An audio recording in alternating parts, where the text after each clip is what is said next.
Hello, tonight we are discussing a classic and kind of a controversial gothic novel, Wuthering Heights.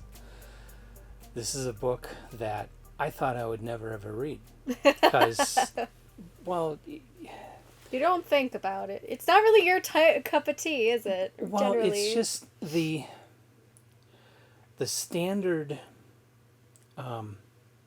thinking about Wuthering Heights is it's this mushy romance. Mm-hmm. That comes mostly from the 1930s movie with Laurence Olivier. Yeah. That was a mushy romance. Yeah. Well, that's not very accurate to the book. No, not at all. Of course. Thank you, Hollywood. Yeah, as usual, which is kind of disappointing because in the 1930s, I feel that they were a little closer to the original source than they are today, Yeah. but not with that one, Yeah. No. apparently. No. So, Well, I mean, this. It's real abusive. It's a real abusive situation, in my opinion. so brief synopsis. Of course, it's primarily about Catherine and Heathcliff, except Catherine dies halfway through. Yeah. So she's out of the picture. So it's really more about Heathcliff. He's the only one that lasts to the bitter end of the book. And of course, it also involves all the people all around them because Heathcliff is adopted into Catherine's family. So they're kind of like step brother, sister. Almost. Yeah. They're not really like relation. Yeah, not blood relations, And but at some point, still. he gets like sent away, doesn't he, for a long period of time Yeah. or something? Well, he goes away Yeah. purposely. Oh, yeah, once that's he right. once he becomes a man, he decides to take off because Kathy, he overhears her saying that she's never gonna want Yeah. to be with him or anything. Yeah, So she would never marry him, he so gets to speak. he gets Embittered and pissed leaves. off by that and takes off and comes back hell bent on destroying everybody. Yeah, basically Which just he does. ruining everyone's life. Yeah. Everyone. Not just his own. He's just angry and bitter, but everyone's. And so, well, Kathy gets sick about halfway through the book, and she's out of the picture. I won't go any further than that. Yeah, With it's a pretty dramatic. plot synopsis.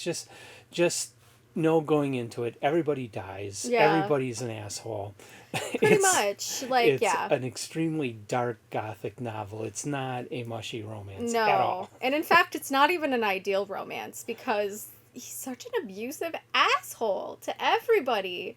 He, like, Yeah. marries her sister-in-law and, like, basically rapes her and all this shit. And, Heathcliff's an asshole. I hated him. Everybody was an asshole except Yeah. maybe Harleton. Yeah. He was kind of a lapdog that got kicked around all the time, and at the end he gets the girl, Yeah. which I like. Yeah. But yeah. He was actually the better man anyway. Like he was well, more stable than but the rest of them. he basically allowed everybody to Walk all over him. allowed Heathcliff to push him down and treat him like shit, and did nothing to stand up for himself. But in the end, Catherine Jr. and him, they become friends, which was the only positive part of the whole book. Really. Yeah, it's a Everything very else depressing read. is dark as you can get. But now, go ahead and have your say about it, because Okay. you didn't think it was a great novel. I didn't like it because I found it triggery. I think it's a good novel, and I think it's Okay. well written. I just hated the story. Okay. Like, I feel like I found it really triggery because I have been in abusive relationships before. Yeah. And a lot of the personality of Heathcliff is very abusive. A lot of similar traits. The paranoia, just the anger, the game playing, so to speak, where he's messing with everybody else's emotions, emotional manipulation, financial manipulation, just lots of really underhanded stuff. The guy was basically emotionally and physically and financially abusive to everyone in his life, ever. Yeah. And those are really common traits in a lot of abusive relationships. In fact, they are the three most common traits in every abusive relationship. So I had a really hard time getting through this story. I mean, for a gothic, yes, it was well written. I actually wanted to put it on the top tales, but you said you don't like it, so don't put it on the top tales. I'm like, but it is a good piece of literature. It's just I hate the story. Well, our top tales list is not about what the rest of the world likes. It's about what the two of us find to be books that we would recommend. Yeah. And so at that time, you gave it 3 stars. I had never read it. I didn't feel we could put it on. Yeah. So I recognize that this is a very important piece of literature for gothic romance. I love the Bronte sisters a lot. Charlotte Bronte wrote my favorite book, Jane Eyre, which is also kind of a gothic romance. And it has a lot of similar themes, but a lot less. Not as dark as this. Okay. But yeah, I couldn't appreciate the story as much because I was too triggered by my own past experience and just mortified by this kind of behavior and how far he took it. He's just a really bad person, and I just couldn't get into it. I don't like books where there's a lot of like super deception and like I'm kind of into horror a little bit now, but like some of this stuff that's not meant to be horrific, I don't go into it thinking that it should be this way. Yeah. So I had a really hard time, I just had a really hard time with it. But I do have a beautiful copy of it. So you do. It's the illustrations are amazing. This is an old Random House publication from 1943, illustrated by her favorite illustrator. I forget his name. Fritz Eichenberg? Okay. I don't know how you say it. Eichenberg. Eichenberg. Gotta get some phlegm in there. But it has these illustrations are just... They are awesome. Ugh. I love the illustrations. But yeah, this is my least favorite story, and yet here we are. All these gorgeous illustrations, and I have a gorgeous copy of it.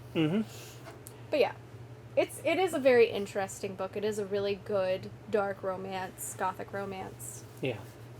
If you can get past any personal issues you may or may have with abuse, it really is a great book. It's well written. Well, that's my take on it, is that I don't have that background. Yeah. So there wasn't anything really triggery. I mean, the whole thing was depressing and dark, and everybody was a jerk, and everybody is despicable in this book. Yes, they're all really superficial. That's the big thing. They're all so superficial and just backstabbing each other all the time, financially exploiting one another for whatever reason. Yeah. They're just not good people. But it speaks a lot to the character of elitism and how a lot of people felt about elitism back in the day. Because these were supposed to be wealthy families, and they were supposed to marry up and, marry rich, so to speak, and save the homestead and all this bullcrap. Yeah. Instead of marrying for love, which is what kind of was the whole problem that caused Heathcliff to choose this lifestyle. And I'm going to say choice, because he definitely chose to be this way. He could have chosen not to be a dick. Purposely chose to destroy everybody. Yeah. And they really weren't that bad to him. I mean, they weren't nice, but... Yeah. He wasn't a blood relation. Yeah. I mean, they didn't have obligations to him. No. But, yeah, they could have been nicer. Yeah. He was also kind of an odd kid anyway. Yeah. Well, he was an orphan, so... Yeah. He was a very emotionally disturbed person. Yeah. For sure. Yeah, From you the don't get-go. know what background he came from. They don't really talk about that. Yeah. In reading it, though, I did a little research on the Brontes, particularly Emily. The town she came from, I forget the name of it. It's in England, and sanitation was a problem. They had huge issues with, was it a cholera outbreak? And then tuberculosis. And it was because the way they built the town, the church and graveyard were up at the top of a hill, and all the water ran down into the town, and that's what the townspeople used for their water. So they were burying these sick people, and they were burying them in graves that weren't really sealed or anything, so the water was just washing dead people body fluids down into the water. Taking all that disease and delivering it to the town. Yucky. Yeah, well, and it was the people that were being buried were dying of tuberculosis and cholera. So it's just spreading. So the average life expectancy in this town was 25. Yeah, That's real sad. exactly. So, of course, the whole story's based around you are going to live past 25. Exactly. Oh I my mean, gosh. the whole story really is pulled from her life's experiences because her two oldest sisters died in Yeah, childhood. that I did know. Her brother died in his 20s, and he was kind of a jerk. Matter of fact, I think there's an artist in The Tenant of Wildfield Hall by Anne Bronte that is the character's based on their brother, and Oh. he wasn't a good character. No, yeah, I heard he wasn't great when I read life story stuff. And I think both Yeah, of her he older was an sisters died in alcoholic. boarding school. He spent all of his parents' money, so the Yeah. rest of them had no money to go to school with. And yeah, he was pretty much a selfish jerk. Yeah. And then, of course, he died young, and it was like, was it 6 months after Emily died? Yeah. And Charlotte's the only one that made it to age 38. Yeah. Yeah. And she The ripe died. old age of 38. Their mother died shortly after childbirth when they were all really young.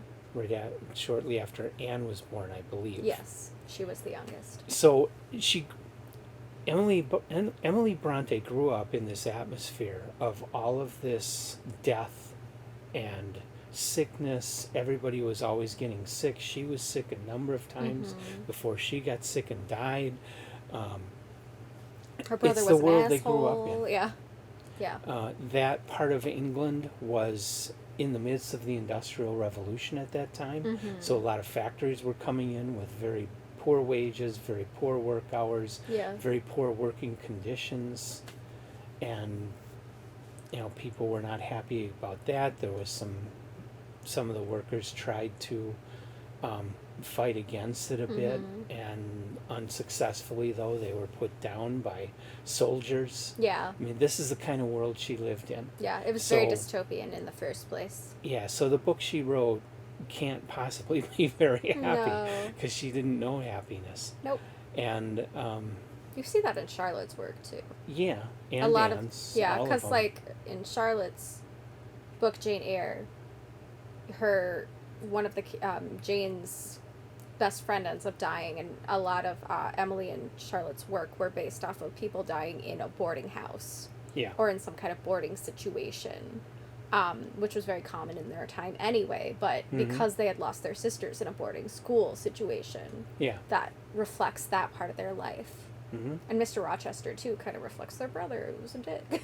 Yeah. Like a lot of it just kind of flows that way. But Mr. Rochester, I feel like, is a far more redeemable character than this jerk. Yeah. Well, and the other thing about this is there's a big movement right now for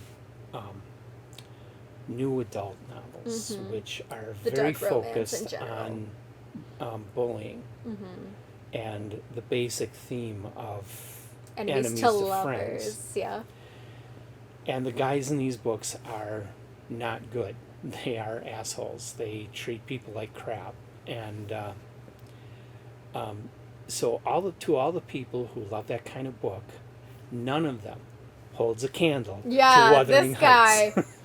This guy. Okay, the only thing this is lacking is the sex scenes. Because, of course, if she would have put that in these books, it never would have gotten published. No. Back in that day, and that was an interesting thing about the book, is there's a couple times when women become pregnant, but you don't learn about it until all of a sudden There's a baby. they're dying and there's a baby. Yeah. It's like, wait a minute, when did those two ever even sleep together? Yeah. But of course, 1830s. Yeah. It was just Something, kind of yeah. implied that those things happened.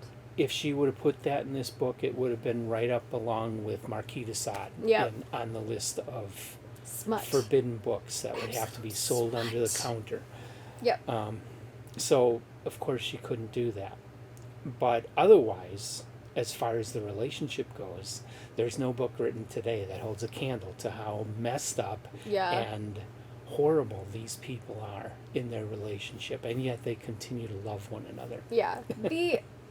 Even the tender moments, so to speak, are just despicable. Yeah. Like, oh my gosh, this couldn't be any more drawn out, dramatic, and an absolute show. Like, everything feels like a production. Like, they don't really love each other. It's just this big dramatic production they're putting on for everybody. Mm-hmm. Like, it's so dumb. I don't typically like romance in the first place. Jane Eyre is the closest I get to romance, and it's hardly a romance at all when you really read it. ACOTAR. Yeah, ACOTAR. I mean, that was pretty good. But a lot of it again was more action than romance. Yeah. So I wasn't really like. Well, and that's what redeemed this for me. Is like I said, I wasn't up to a mushy romance. Yeah. And there was no mush in this. No, it was like throwing rocks at each other. Did anybody even kiss in this book? I can't recall. No, I think Heathcliff holds Catherine as she's dying in front of her husband, who's. But they don't actually talk about kissing. No, they embrace. I Catherine think. Jr. gives Harleton a peck towards the end, but on the cheek. I mean, that's as racy as this book gets as far as the tender romantic moments. Yeah, everything's just overshadowed by this overarching evil. And, well, you know, considering her perspective, considering her life, considering this was the Romanticist period where they were rebelling against the Age of Reason and bringing a lot of strong emotion into literature, the emotion here is pumped up to the highest level. Yes. And that fits with the literature of the time, what writers in general were trying to do. You know, it sits right alongside Les Miserables and Hunchback of Notre Dame and Lord Byron's work and all that kind of stuff, being very being very strongly emotional, being very what's the word I'm looking for? Demonstrative. Yeah, but powerful emotions, not just passionate. Yeah, that's the word I want. Passionate. Yeah, I was gonna say, I think what I not working. do appreciate about this story is that because there is such a fine line between passion and hatred, because, well, love and hate even, because they are passionate feelings, I do kind of understand why Heathcliff is so irrationally evil. Yeah. In so many respects. I'm going to call it evil, because nobody is this abusive and isn't a little evil, at least. Yeah. He's just not a good person. But his passion was so strong for Catherine. And then it had to be so held in and bottled up for so long. It just kind of became this passive-aggressive explosion. Yeah. By the point that he reintroduces himself to her life and she's already taken. Exactly. Essentially. So the whole thing is just this anger-fueled passion again, just changing from the love to the anger, and then again having it switch even harder after she passes. He just goes on a rampage and loses his ever-loving mind. It just ruins everybody's life. It's just really sad. This is a very difficult story, but definitely a classic, far better than a lot of what's being published today. Far stronger than a lot of what's being published today. Some people think that this is as good as The Time Machine. No. But it is a great book. Did Samantha say that? Yeah. Oh, Samantha! Shame on you! At least she didn't think it was better. No. It is really powerfully written, and I can't understand the appeal to women. Yeah. Because women tend to be stereotyped in our culture as very passionate, and this kind of justifies passion in a lot of respects. Well, and it also, frankly...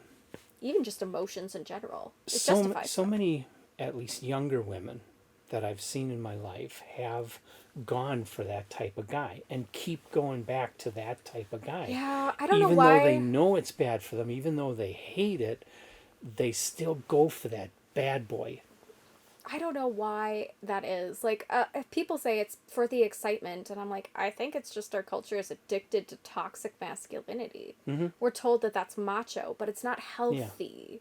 Yeah. Right. Because he is. He's a man's man. He's a macho guy. He goes in and dominates the room. Everybody's terrified of him. Like, he just owns everything that he touches. Yeah. And so that does come across as a very macho guy, but we're enculturated to believe that guys need to be tough and they need to be emotionless and they need to do all these things. And he's become that, but he is the epitome of it. And he's awful. And so I think in our culture, we're just so addicted to this concept that macho men, toxic masculinity is the ideal for men. And it's not. It's so unhealthy. It's just, I don't understand it at all. No, I've never understood it either.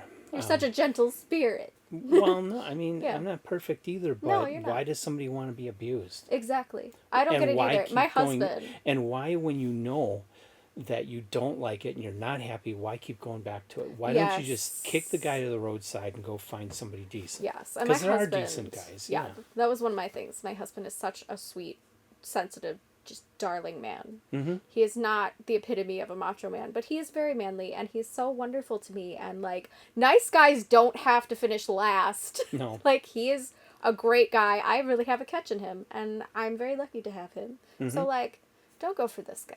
He's yucky. Ladies, Yeah. quit reading this shit. Well, Well, read quit, it, but yeah, you can read it, but as- understand it's a warning. Yeah. It's a warning, not Don't a use this as the idea. guidebook. This is not the rule. This is the exception. This is the one you say next. Mm-hmm. Swipe right. Mm-hmm. But yeah. So,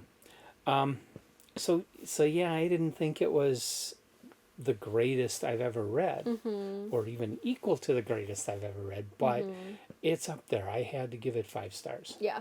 I can understand people who enjoy dark romance and It's- romance in yeah, general would it's just- still like this. If you're gonna read it, understand it's not going to be. You're going to enjoy it, but you're not going to enjoy it. It's Yeah. going to be depressing. It's going to be hard. It's going to be negative. Yeah. It's a good hard read. But it's still captivating in a way that and I mentioned that to Samantha at one point. He was hitting somebody's head on the floor, and I messaged Samantha, boy, if he had a chainsaw, this would be a horror novel. Yeah. Yeah, he was one weaponized item away from basically being a psycho, so. So it is close to being a horror novel, and definitely gothic, and you'll probably at least be glad you read it. Let's put it that way. Yeah, it's because it's switching to it's more than 20 minutes. Oh, okay. So yeah. we should stop now. Okay. We got to try and keep these a little Yeah. shorter, especially So- since we got so much to get through tonight. It's a good read, but it's not a good read. Yeah, it's a top tail, but it's not one you're going It's to. not the tippy top tail. it's not going to be an easy, fun read. Yeah, this is It's a gonna be difficult hard. but necessary read. I Yeah. think it's a necessary read if you want to appreciate Gothic literature. Yeah. So, So okay, that's all I got. thanks guys. We'll see you next time. Bye. Bye.